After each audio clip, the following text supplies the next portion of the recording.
Hi hello दोस्तों, मेरा नाम ब्रजेश है और आप देख रहे हैं एसएल प्रीलिम्स। आशा करते हैं आप लोग बहुत अच्छे होंगे और आप अपनी तैयारी को बहुत बेहतर बना रहे होंगे।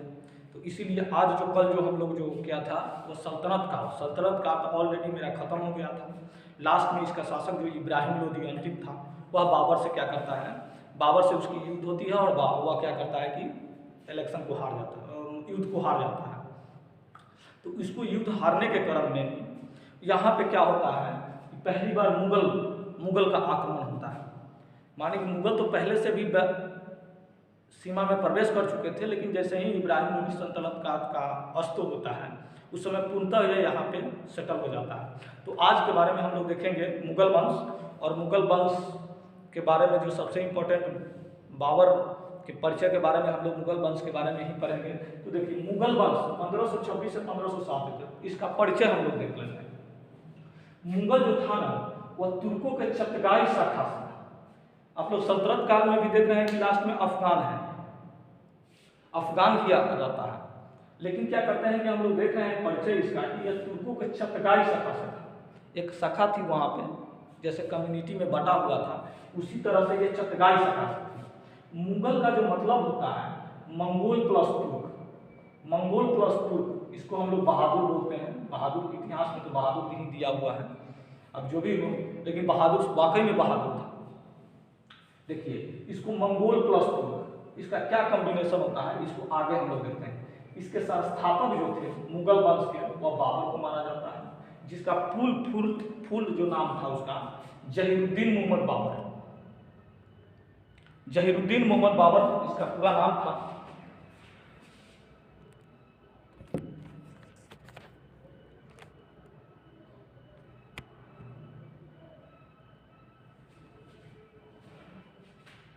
हाँ, तो जहीरुद्दीन मोहम्मद बाबर इसका पूरा नाम था। कभी कभी पूरा नाम फुल नाम भी पूछा सकता है कि बाबर का क्या नाम था, उसमें 3-4 ऑप्शन दे देगा, तो इसलिए इसको याद रखिएगा जहीरुद्दीन मोहम्मद बाबर।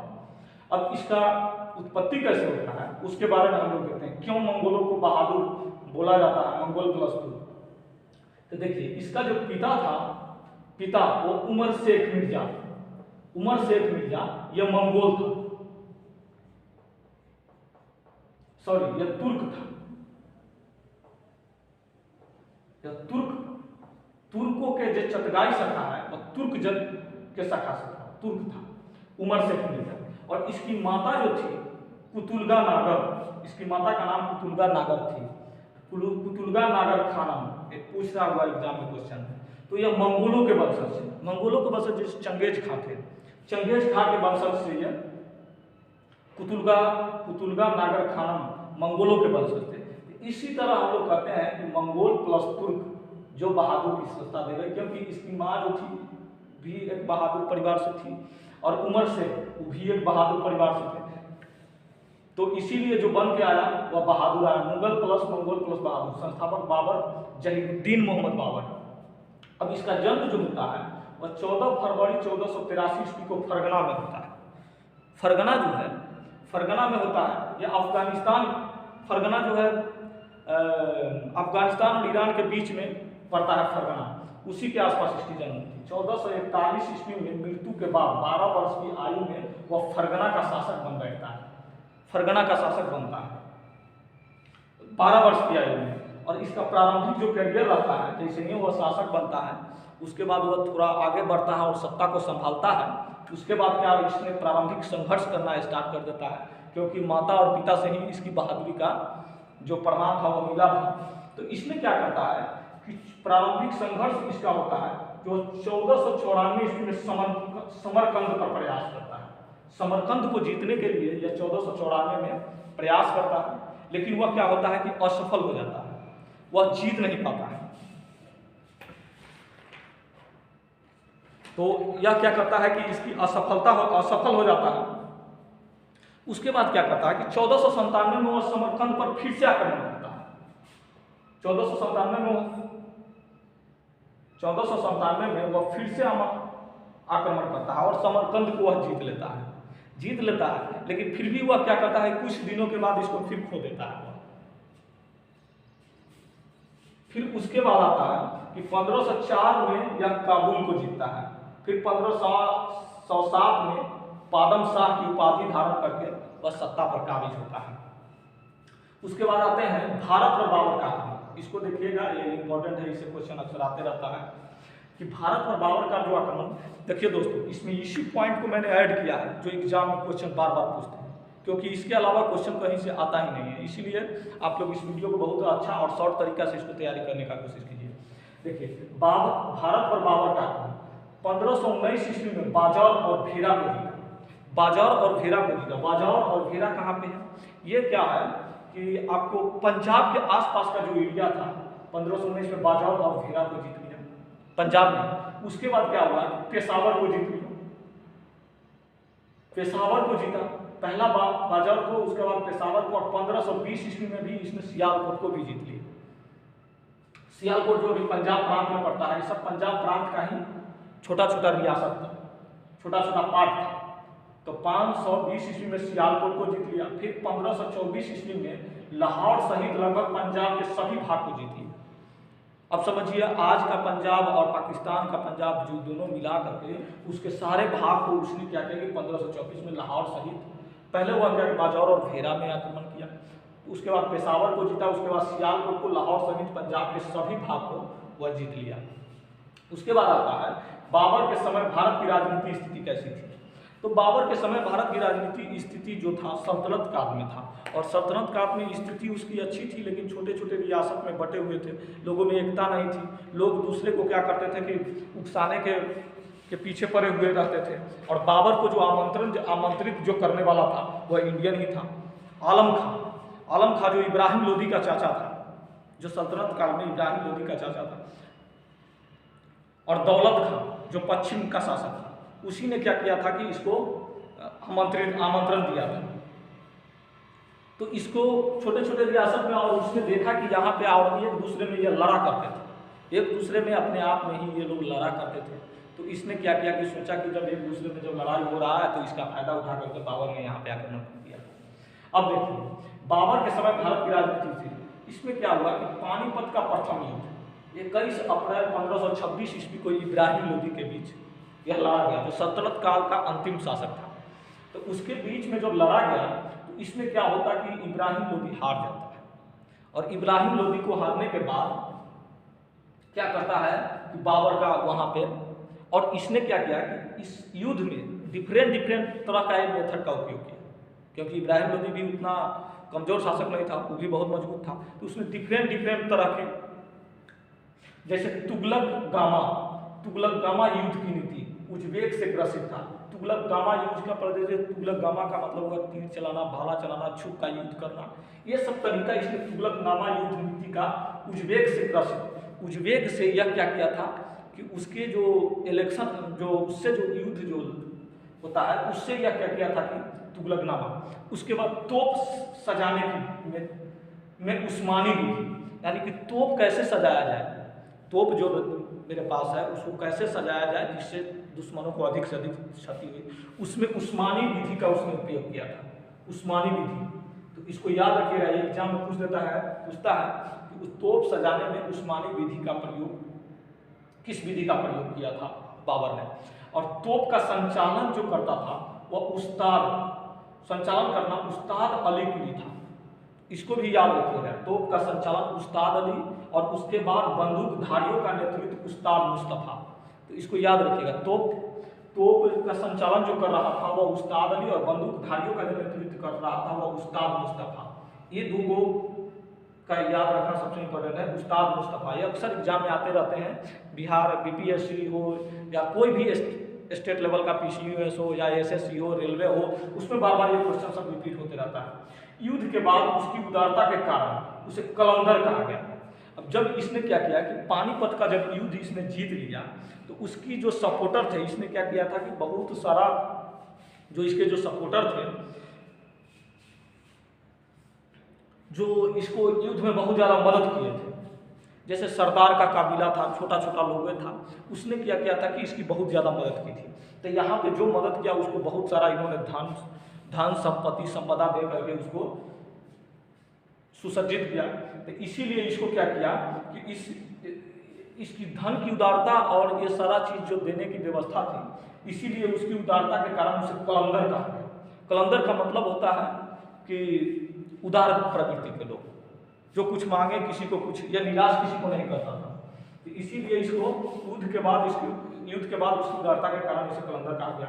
अब देखिए, एक तो पहला हो गया पानीपत का युद्ध इसने लड़ा, उसके बाद दूसरा युद्ध लड़ा खानवा का युद्ध, राणा संगा।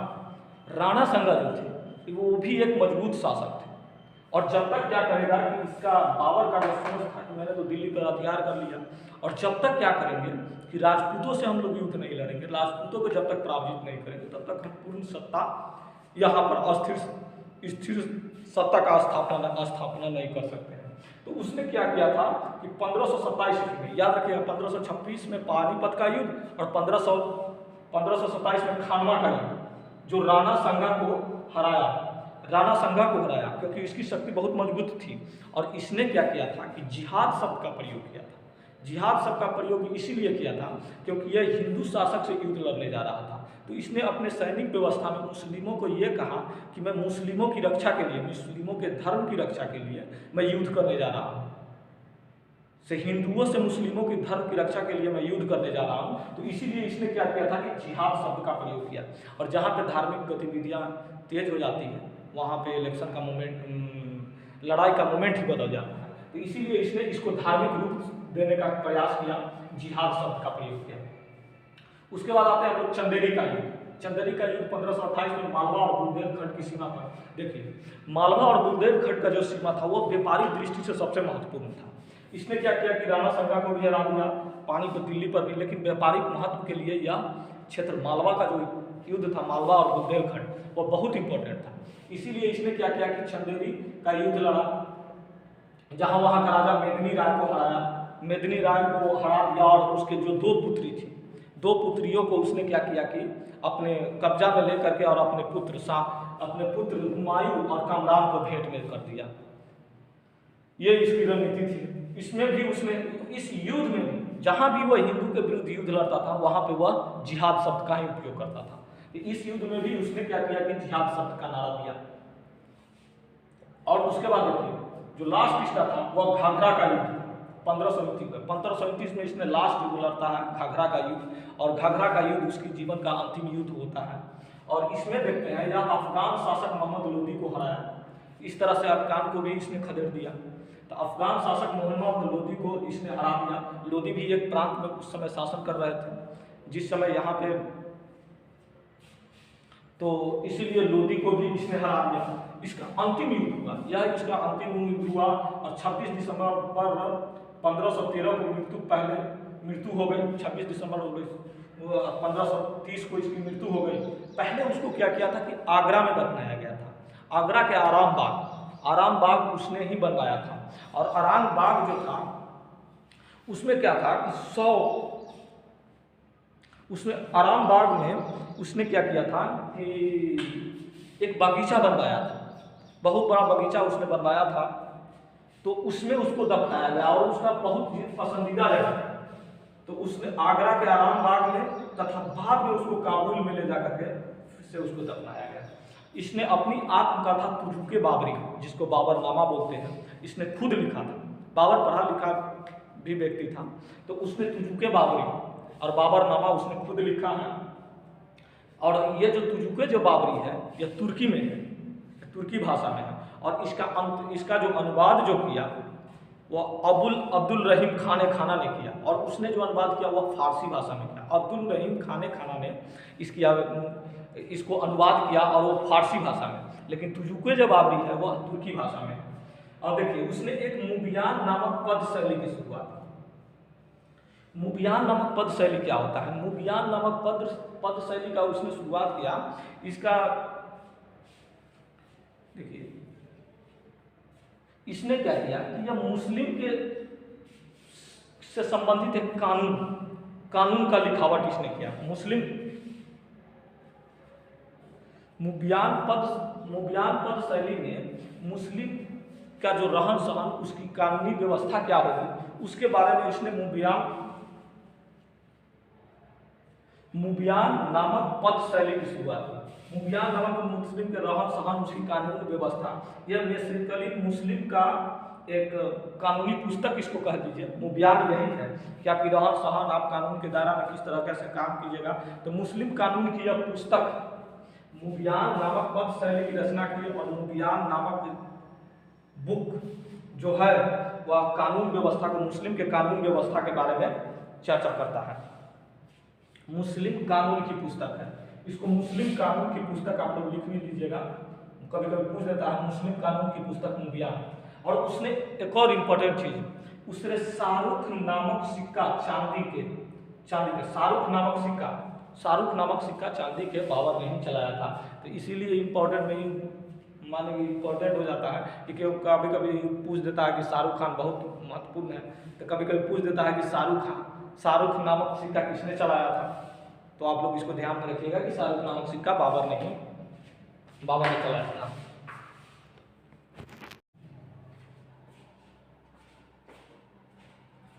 तो हम लोग देखते हैं कि वहाँ पे बाबर की मृत्यु के बाद फिर क्या होता है कि हुमायूं का कार्यकाल स्टार्ट होता है।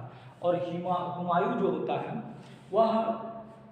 वह क्या करता है कि कैसे इसको यहाँ पे युद्ध किस किस चुनौतियों का सामना करना पड़ता है। क्योंकि बाबर ने मरने से पहले क्या किया था कि हुमायूं को अपना उत्तराधिकारी घोषित कर चुका था। तो आगे हम लोग देख रहे हैं हुमायूं को किस तरह से माने कि यहाँ पे सत्ता के संचालन में और किस तरह से इसको परेशानियां होना पड़ता है, किस तरह से वह शेरशाह से हारता है। और शेरशाह से हारने के बाद फिर वह क्या करता है कि सिंध चला जाता है। फिर सिंध से वह क्या करता है कि हिंदाल का जो गुरु होता है, हिंदाल के गुरु से की लड़की से वह क्या करता है कि शादी करता है।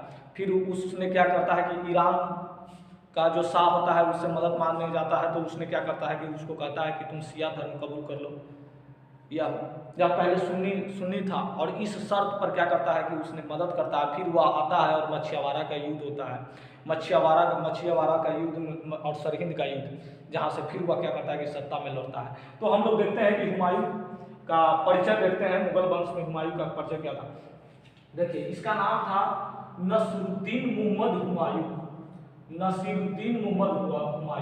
और उसका जो बाबर का जो नाम था वह बाबर का जो नाम था उसका था जहीरुद्दीन मुहम्मद बाबर।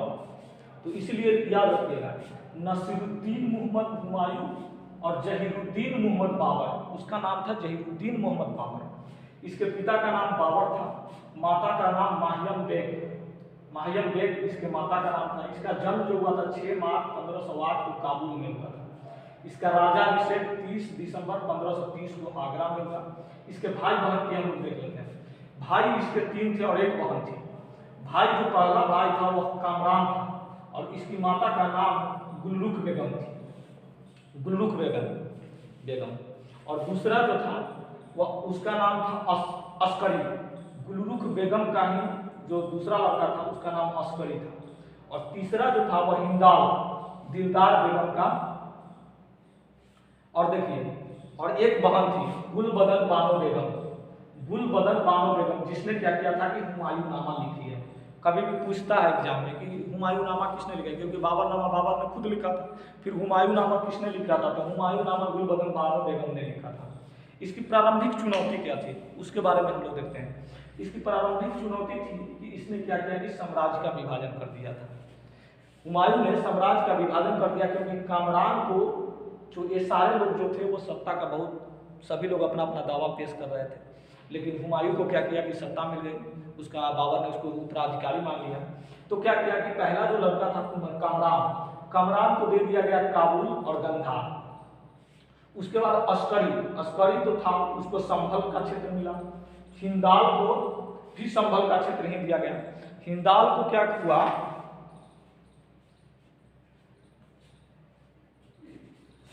अस्करी को संभल का क्षेत्र और हिंदाल का मेवात का क्षेत्र मिला था, मेवात का क्षेत्र। और सुलेमान मिर्जा जो उसका चचेरा भाई था, हुमायूं का चचेरा भाई था सुल्तान सुलेमान मिर्जा, उसको बदखसा का जगह मिला, बदखयासा का जगह मिला। तो कभी कभी एग्जाम में पूछ लेता है कि हुमायूं और सुलेमान मिर्जा का क्या संबंध था, तो इसके बारे में थोड़ा याद रखिएगा। सुलेमान मिर्जा उसका चचेरा भाई था। अब देखिए हुमायूं द्वारा लड़ा गया युद्ध, हुमायूं ने पहला युद्ध लड़ा कलिंजर पर आक्रमण किया। कलिंजर पर आक्रमण किया 1531 ईस्वी में। इसका यह प्रथम युद्ध था। और उस समय कलिंजर का जो शासक थे वो रुद्रदेव थे। और रुद्रदेव पर इसीलिए कलिंजर पर आक्रमण किया क्योंकि यह अफगान का मित्र हुआ करते थे। अफगान से इसको बहुत अच्छा संबंध थे। अफगान से इसका बहुत अच्छा संबंध था। तो इसीलिए क्या किया कि हुमायूं अफगान को देखना नहीं चाहता था। तो इसीलिए क्या किया कि इसके ऊपर इसने क्या, क्योंकि हुमायूं जो था वो मंगोल जो भी थे वो तुर्क थे। तो इसने क्या किया कि इसके ऊपर आक्रमण कर दिया। आक्रमण करके इसने क्या किया कि अपने हुमायूं ने जीता और उससे जो धन संपदा जो प्राप्त हुई उससे क्या की कि उसने अपनी जो उसकी जो युद्ध में जो क्षति हुई थी उसकी उसने पूर्ति की और उसने क्या किया कि संधि कर लिया कलिंजर से। फिर उसने संधि कर, फिर उसके बाद वो लड़ता है दोहरिया का युद्ध 1532 में 1531-1532 में दोहरिया का। यहाँ पे महमूद लोदी से हुमायूं की जीत हुई। हुमायूं ने जीता। महमूद लोदी जो था वो अफगान था। तो महमूद लोदी से इसको क्या होता है कि इसकी अफगान शासक था। तो अफगान को तो ये ऑलरेडी देखना ही नहीं चाहता था। फिर मोहम्मद लोदी से हुमायूं जीतता है। फिर चुनारगढ़ का घेरा 1532 में होता है। यहाँ से शेर खां से जीतता है। ये चुनारगढ़ को घेर लेता है और वहां से क्या करता है कि शेर खां से जीत लेता है।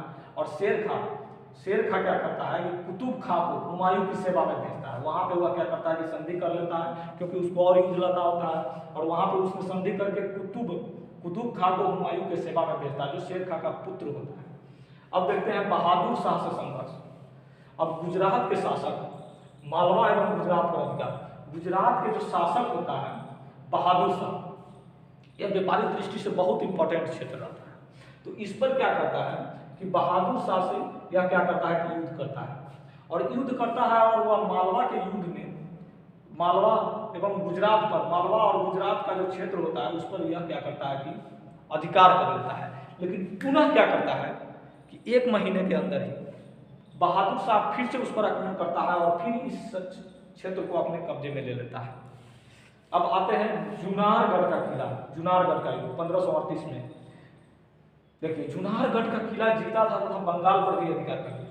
जुनारगढ़ का युद्ध में उसने क्या किया कि जीता और क्या किया कि और उसके बाद वह जुनारगढ़ के किला जीतते हुए वह क्या किया कि बंगाल में प्रवेश कर गया और बंगाल पर भी उसने क्या किया कि अधिकार कर लिया। इसी समय हिंदाल ने क्या किया कि स्वतंत्र बादशाह घोषित कर लिया अपने आप को। हिंदाल जो मेवात का जो शासक था उसने क्या किया कि अपने आप को स्वतंत्र शासक घोषित कर लिया। अब देखिए यहाँ से होता है चौसा का युद्ध। फिर हुआ चौसा का युद्ध 1539 में। और शेर खां तो एक बार हार चुके थे जुनारगढ़ के घेराव में। अब क्या करता है कि शेर खां चौसा का जो युद्ध होता है उसमें हुमायूं को पराजित कर देता है।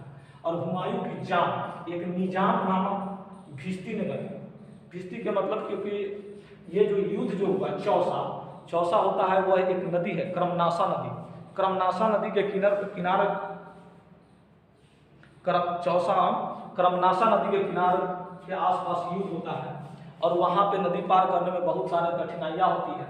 और इसने क्या करता है कि अपनी जान बचाने के लिए वह क्या करता है कि नदी में छलांग लगा देता है हुमायूं। और यहीं से निजाम नामक भिश्ती ने जो वहाँ पे भिश्ती का मतलब मछली जो पकड़ने वाले होते हैं जो नदी किनारे, उसी ने इसके क्या किया कि इसकी जान बचाई थी।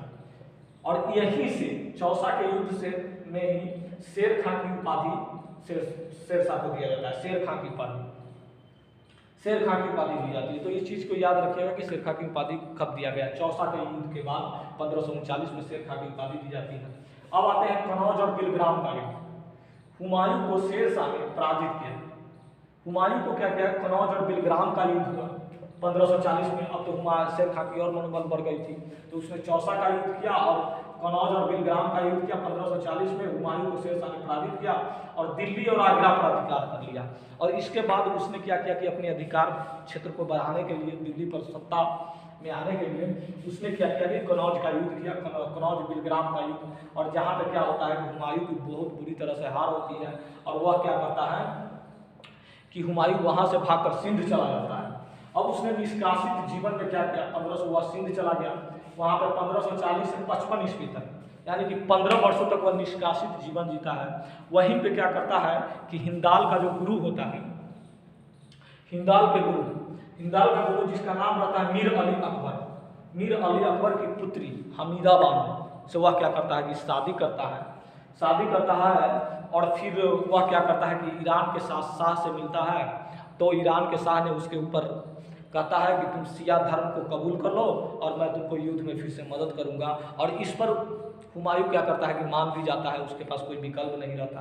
तो इस तरीक़ा से क्या करता है कि वो अपना निर्वासित जीवन गुजारता है और हुमायूं को ईरान के शाह ने हुमायूं की सहायता करता है और वहाँ से क्या करता है कि वह फिर से युद्ध की तैयारी करने लगता है।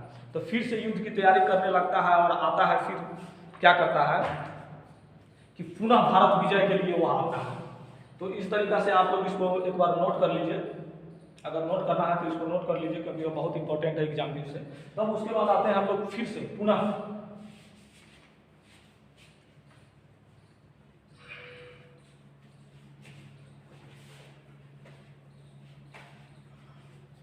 सॉरी दोस्तों, थोड़ा वेट कीजिए 2 मिनट, क्योंकि बोर्ड को साफ करना भी बहुत।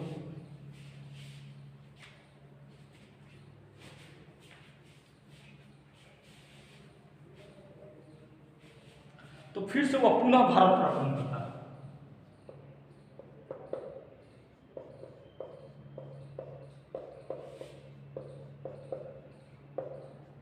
पुनः भारत पर आक्रमण, तो पुनः भारत पर आक्रमण करता है। तो वह क्या करता है कि मच्छीबारा 1555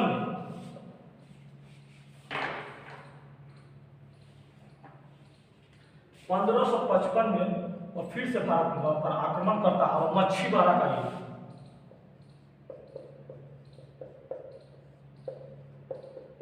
मच्छीबारा का युद्ध होता है। मच्छीबारा का युद्ध होता है और मच्छीबारा के युद्ध में यह क्या करता है कि पंजाब के पूरे प्रांत को जीत लेता है। पंजाब को जीता। मच्छीबारा के युद्ध में यह क्या करता है कि पंजाब के पूरे प्रांत को जीत करके उसकी आत्मविश्वास बढ़ता है। और उसके बाद 1555 ईस्वी में 1555 ईस्वी में यह 2 युद्ध लगता है। पहला मच्छीबारा का युद्ध जो पंजाब से जीता, और फिर 1555 ईस्वी में ही क्या करता है कि यह सरहिंद का युद्ध लगता है। सरहिंद का युद्ध, और सरहिंद के युद्ध में क्या करता है कि यह क्या करता है कि सरहिंद के युद्ध सिकंदर शाह सूरी से इसकी युद्ध होती है। सिकंदर सूरी से युद्ध होता है और वहां पे क्या करता है कि यह पराजित कर पुनः साम्राज्य, और देखिए सिकंदर सूरी से युद्ध में, सरहिंद के युद्ध में बैरम खां इसकी बहुत मदद करता है। बैरम खां जो होता है वह सरहिंद के युद्ध में सिकंदर सूरी के विरुद्ध में इसका बहुत ज्यादा मदद करता है बैरम खां। और इसी तरह से यह क्या करता है कि सिकंदर सूरी को पराजित करता है। 1555 में सरहिंद का युद्ध होता है और पुनः वह क्या करता है कि दिल्ली के सत्ता पर क्या करता है कि फिर से वह काबिज हो जाता है। और उसके बाद इसकी मृत्यु हो जाती है 1556 ईस्वी में। 1555 और 1556 ईस्वी में यह सरहिंद के युद्ध जीत करके इसकी मृत्यु हो जाती है। 1556 में मृत्यु हो जाती है। एक पुस्तकालय में के सीढ़ियों पर गिरने से इसकी मृत्यु हो जाती है। और यह क्या करता है कि यह ज्योतिष में बहुत ज़्यादा विश्वास रखता था।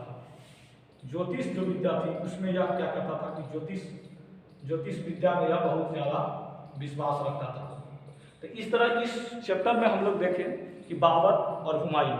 नेक्स्ट चैप्टर जो मेरा आएगा, नेक्स्ट चैप्टर में, नेक्स्ट एपिसोड में क्या करेंगे कि हम लोग देखेंगे वहाँ पे अकबर जो एक महान शासक था, और अकबर की जो निर्माण उसकी क्या थी, उसके 9 रत्न कौन कौन थे, उसके बारे में हम लोग देखेंगे क्योंकि वह बहुत इंपॉर्टेंट चैप्टर है। तो इसीलिए हम लोग वो एक स्पेशल वीडियो हम लोग अकबर पर बनाएंगे। और थैंक यू दोस्तों आप लोगों को बातचीत देखने के लिए। और आप लोग अपना प्रिपरेशन कर रहे होंगे, आप लोग अपना प्रिपरेशन बहुत अच्छे तरीक़ा से कीजिए। और मेरा जहाँ तक सहयोग हो आप लोग मेरे चैनल पर जाकर के लाइक, कमेंट और सब्सक्राइब कर सकते हैं अगर आपको वीडियो अच्छा लगेगा तो। फिर ओके, थैंक यू।